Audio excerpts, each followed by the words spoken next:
শিক্ষার্থীবৃন্দ, আশা করি তোমরা ভালো আছো। আমি তোমাদের ইতিমধ্যে জানিয়েছি প্রথম পত্রের সিলেবাস পুরোপুরি শেষ হয়েছে, কাজেই এখন থেকে তোমাদের দ্বিতীয় পত্রের উপরই ক্লাসগুলো নেওয়া। আমরা সংস্কার আন্দোলনের উপরে ক্লাস নিয়েছি। এরপরই যেটি খুবই গুরুত্বপূর্ণ একটি অধ্যায়, সে অধ্যায়ের উপরে আজকে আলোচনা করব। আজকের আলোচনায় আমরা মূলত দুটি রাজনৈতিক দলকে দেখব এবং সেই দুটি রাজনৈতিক দল নিয়েই আজকে আমরা আলোচনা করব। তো আমি এই আলোচনায় চলে যাচ্ছি। তোমাদের আজকের পাঠে সবাইকে সুস্বাগতম। আজকের আলোচনা যে দুটি দলকে নিয়ে, তা হলো ভারতীয় জাতীয় কংগ্রেস, যেটি প্রতিষ্ঠিত হয়েছিল 1885 খ্রিস্টাব্দে, এবং মুসলিম লীগ, যেটি প্রতিষ্ঠিত হয়েছিল 1935 সালে। ভারতীয় উপমহাদেশে ব্রিটিশ সরকারের বা ব্রিটিশ শাসকদের শাসন এবং শোষণের বিরুদ্ধে বিচ্ছিন্ন সংগ্রাম চললেও 19 শতকের শেষে এবং বিংশ শতাব্দীর গোড়ার দিকে রাজনৈতিক অধিকার আদায়ের লক্ষ্যে কংগ্রেস ও মুসলিম লীগ নামে দুটি রাজনৈতিক দল গঠিত হয়। এই দল দুটি ভারতের স্বাধীনতা অর্জনে গুরুত্বপূর্ণ ভূমিকা পালন করে।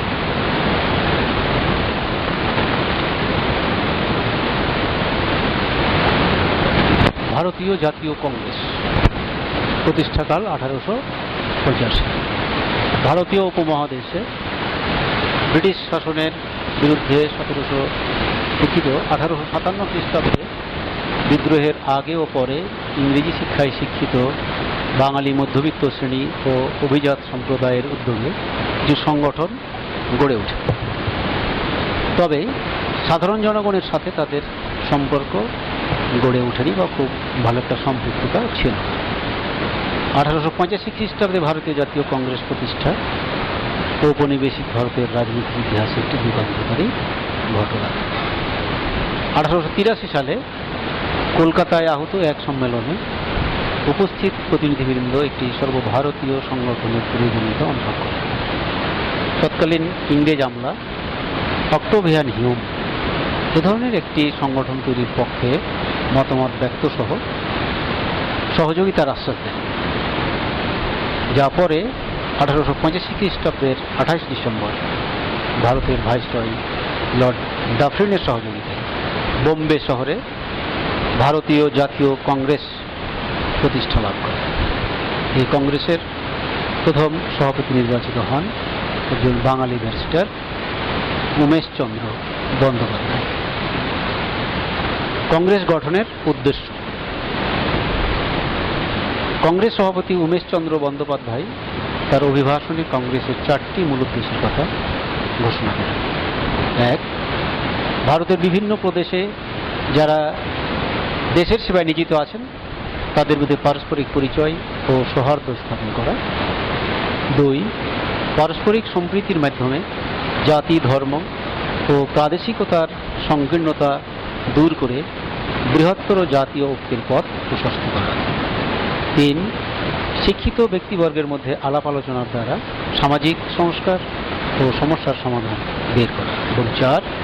রাজনৈতিক অগ্রগতির জন্য প্রত্যেক বছরে আগামী বছরের কর্মসূচি গ্রহণ করা, পরবর্তী একটি বছরের কর্মসূচি ওরা গ্রহণ করতে। আমরা কংগ্রেসের কার্যকলাপের দিকে দেখি। ব্রিটিশ সরকারের নিকট কংগ্রেসের উচ্চপদস্থ সরকারি কর্মচারী নিয়োগের জন্য ভারতে ও ইংল্যান্ডে একযোগে পরীক্ষা গ্রহণের ব্যবস্থা করার প্রস্তাবটি ভারতের শিক্ষিত জনসাধারণের রাজনৈতিক সচেতনতা বৃদ্ধি করে। অর্থাৎ ব্রিটিশ সরকার বলেছিল যে সরকারি কর্মচারী নিয়োগের জন্য 2 অঞ্চলে একই সাথে পরীক্ষা হবে। এটি শিক্ষিত সমাজ গ্রহণ করেছে। 1905 খ্রিস্টাব্দ পর্যন্ত কংগ্রেসের কার্যকলাপ 2টি প্রধান নীতি অবলম্বনে পরিচালিত হয়েছিল, যার প্রথমটি বলা যায় যে সরকারের কার্যকলাপ ও নীতির সমালোচনা করা, এবং দ্বিতীয়টি সংস্কার দাবি উত্থাপন করা। অর্থাৎ তাদের কাজগুলোকে সমালোচনামূলক দৃষ্টিতে দেখে সেটা কোন জায়গাটায় সংস্কার আনলে ভারতবর্ষের মানুষের উপকার হবে সে ব্যাপারে তারা কাজ করত। প্রতিটি বার্ষিক অধিবেশনে প্রস্তাব গ্রহণ করে তা বিবেচনার জন্য সরকারের নিকট পাঠানো হয়। অর্থাৎ প্রত্যেক বছরই কিছু প্রস্তাব ব্রিটিশ সরকারের নিকট পাঠানো হতো, যেন ব্রিটিশ সরকার সেগুলো বিবেচনায় আনে। কংগ্রেসের সংস্কার প্রস্তাবের মধ্যে আমরা কিছু কথা উল্লেখ করি। কিছু কিছু বিষয়ে কংগ্রেস সংস্কারের দাবি করে, যেমন কেন্দ্রে ও প্রদেশে প্রতিনিধিত্বমূলক কাউন্সিলের মাধ্যমে স্বায়ত্তশাসনের প্রসার, ভারতীয় কাউন্সিলের বিলুপ্তি সাধন, কারিগরি ও সাধারণ শিক্ষার প্রসার, ভারতীয়দের সামরিক শিক্ষাদান এবং সামরিক খাতে ব্যয় সংকোচন, ফৌজদারি বিচার সংক্রান্ত ব্যাপারে কার্যনির্বাহক এবং বিচার বিভাগের পৃথকীকরণ, ইংল্যান্ডের ন্যায় ভারতেও সিভিল সার্ভিসের পরীক্ষা গ্রহণ এবং উচ্চ পদে অধিক সংখ্যক ভারতীয়কে নিয়োগের সুযোগ দান। পরিশেষে বলা যায় যে প্রথম দিকে যদিও কংগ্রেস অধিকার আদায়ের আবেদন নিবেদন করত, কিন্তু পরবর্তীকালে এটি ব্রিটিশ বিরোধী আন্দোলনকে ত্বরান্বিত করেছিল। আমরা এবার মুসলিম লীগ সম্বন্ধে কথা বলি, যেটি বঙ্গভঙ্গের পর 1906 সালে প্রতিষ্ঠিত হয়েছিল ঢাকায়। 1906 খ্রিস্টাব্দে ভারতীয় মুসলমানদের রাজনৈতিক সংগঠন মুসলিম লীগের জন্ম ভারতের ইতিহাসে একটি গুরুত্বপূর্ণ ঘটনা। 1857 খ্রিস্টাব্দে সিপাহী বিদ্রোহের জন্য ব্রিটিশ সরকার ভারতীয় মুসলমানদের অধিকতর দায়ী করেছিল, যার ফলে এই মুসলমানদের প্রতি একটা কঠোর মনোভাব ব্রিটিশ সরকার পোষণ করত। এই অবস্থায় স্যার সৈয়দ আহমেদ, নবাব আব্দুল লতিফ এবং সৈয়দ আমির আলী মুসলমানদের ইংরেজি শিক্ষার উপর গুরুত্ব আরোপ এবং মুসলমানদের সচেতনতা বৃদ্ধি কল্পে তারা যথাক্রমে Mohammedan Anglo oriental school, Mohammedan Literary society এবং সেন্ট্রাল ন্যাশনাল মোহামেডান অ্যাসোসিয়েশন প্রতিষ্ঠা করেন, এবং এই নেতাদের প্রচেষ্টায় মুসলমানদের মধ্যে চেতনা জাগ্রত হয়। মুসলিম লীগ গঠনের পটভূমি আমরা একটু যদি পূর্বের ইতিহাস দেখি, তো দেখা যাবে যে বেনারসে হিন্দি উর্দু বিতর্ক, উত্তর ভারত জুড়ে গো জবাই নিবারণ সমিতি প্রতিষ্ঠা ইত্যাদি মুসলমানদের একটু বিব্রতকর অবস্থায় ফেলে। এছাড়া সরকারি চাকরি ও ব্যবসা বাণিজ্যে মুসলমানদের দৈন্যতা তাদের অস্তিত্ব রক্ষায় অনুপ্রাণিত করে। 1901 সালে মুসলমানদের স্বার্থ অধিকার রক্ষায় সংগঠন প্রতিষ্ঠার সিদ্ধান্ত হয়। 1903 সালের জুলাই মাসে উত্তরপ্রদেশে হিন্দু মুসলমানদের মধ্যে সাম্প্রদায়িক উত্তেজনা দেখা দিয়েছিল। 1905 সালে বঙ্গভঙ্গের সিদ্ধান্তকে মুসলমানগণ স্বাগত জানালেও কংগ্রেসের বিরোধিতায় সর্বাত্মক আন্দোলন গড়ে তোলে। এই ঘটনায় মুসলমানরা, বিশেষ করে বঙ্গভঙ্গের পক্ষের নেতা স্যার সলিমুল্লাহ ও নওয়াব আলী চৌধুরী, জাতীয় কংগ্রেসের বিপরীতে একটি রাজনৈতিক দলের প্রয়োজনীয়তা তীব্রভাবে উপলব্ধি করেন, যারই ফলশ্রুতিতে 1906 সালের 1 অক্টোবর আগা খানের নেতৃত্বে 35 জনের একটি দল সিমলায় লর্ড মিন্টোর সাথে সাক্ষাৎ করে একটি মুসলমানদের স্বার্থ রক্ষার ব্যাপারে কিছু দাবি পেশ করেন, যেটি ইতিহাসে সিমলা ডেপুটেশন নামে পরিচিত। মুসলিম লীগ গঠন। সিমলা ডেপুটেশনের পর মুসলিম প্রতিনিধিগণ একটি দল গঠনের ব্যাপারে আলোচনা করেন। 1906 খ্রিস্টাব্দে ঢাকায় অনুষ্ঠিত হয় মোহামেডান এডুকেশনাল কনফারেন্সের বার্ষিক সম্মেলন। সম্মেলনের শেষ দিনে 1906 সালের 30 ডিসেম্বর উপস্থিত নেতৃবৃন্দ নবাব ভিখারুল মুলকের সভাপতিত্বে একটি রাজনৈতিক সভায় মিলিত হন এবং বিভিন্ন আলাপ আলোচনার পর মুসলিম লীগ নামে একটি রাজনৈতিক দল প্রতিষ্ঠিত হয়। দলের গঠনতন্ত্র রচনা করেন নবাব ভিখারুল মুলক এবং 1912 খ্রিস্টাব্দ পর্যন্ত এই দলের স্থায়ী সভাপতির দায়িত্ব পালন করেছিলেন আগা খান। মুসলিম লীগের লক্ষ্য এবং উদ্দেশ্য। 3টি লক্ষ্য এবং উদ্দেশ্যের কথা আমরা মুসলিম লীগের ব্যাপারে জানতে পারি। 1, ব্রিটিশ সরকারের প্রতি ভারতীয় মুসলমানদের আনুগত্য বৃদ্ধি এবং সরকারের নীতি ও কার্যক্রম সম্পর্কে মুসলিম জনগণের ভুল ধারণা দূর করা। 2, ভারতীয় মুসলমানদের অধিকার ও স্বার্থের সংরক্ষণ এবং তাদের আশা আকাঙ্ক্ষার কথা বিনয়ের সাথে সরকারের কাছে পেশ করা। 3, এই 1 এবং 2 অর্থাৎ উপরিক্ত লক্ষ্যের কোনো ক্ষতি না করে ভারতের অন্যান্য সম্প্রদায়ের সাথে মুসলমানদের সদ্ভাব গড়ে তোলা এবং শত্রুতা ভাবের উদ্ভব রোধ করা। মুসলিম লীগ প্রতিষ্ঠার গুরুত্ব। মুসলিম লীগ প্রতিষ্ঠা ভারতবর্ষের রাজনৈতিক অঙ্গনে এক গুরুত্বপূর্ণ পরিবর্তন আনতে সক্ষম হয়। মুসলিম জনজাগরণের সূচনা।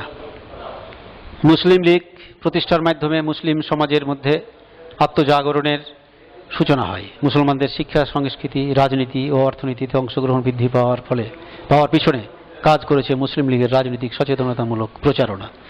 সর্বভারতীয় রাজনীতিতে অংশগ্রহণ। মুসলিম লীগ প্রতিষ্ঠার মধ্য দিয়ে মুসলিম সম্প্রদায় সর্বভারতীয় রাজনৈতিক অঙ্গনে প্রবেশ করে। মূলত মুসলিম লীগ প্রতিষ্ঠার পর থেকে মুসলমানরা এক শক্তিশালী রাজনৈতিক সংগঠনের নেতৃত্বে নিজেদের দাবি উত্থাপনের সুযোগ পায়।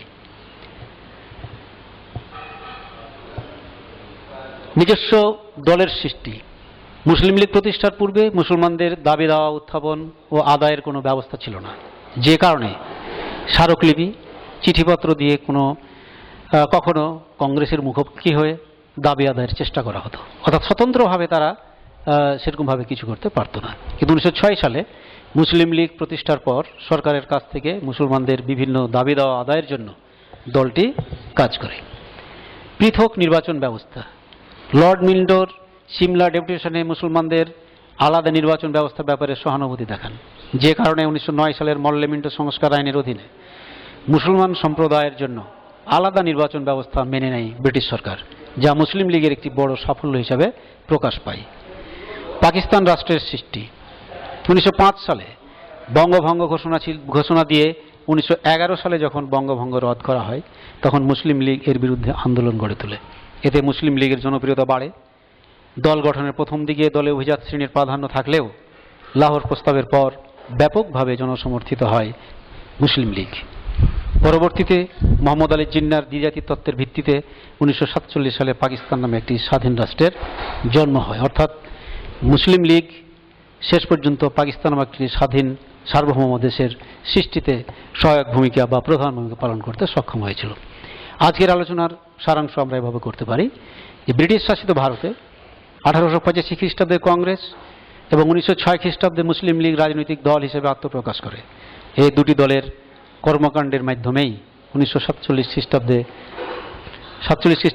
14 আগস্ট পাকিস্তান এবং 15 আগস্ট ভারত, অর্থাৎ 47 সালে দুটি স্বাধীন রাষ্ট্রের জন্ম হলো। একটি হলো ভারত ইউনিয়ন এবং আরেকটি হলো পাকিস্তান।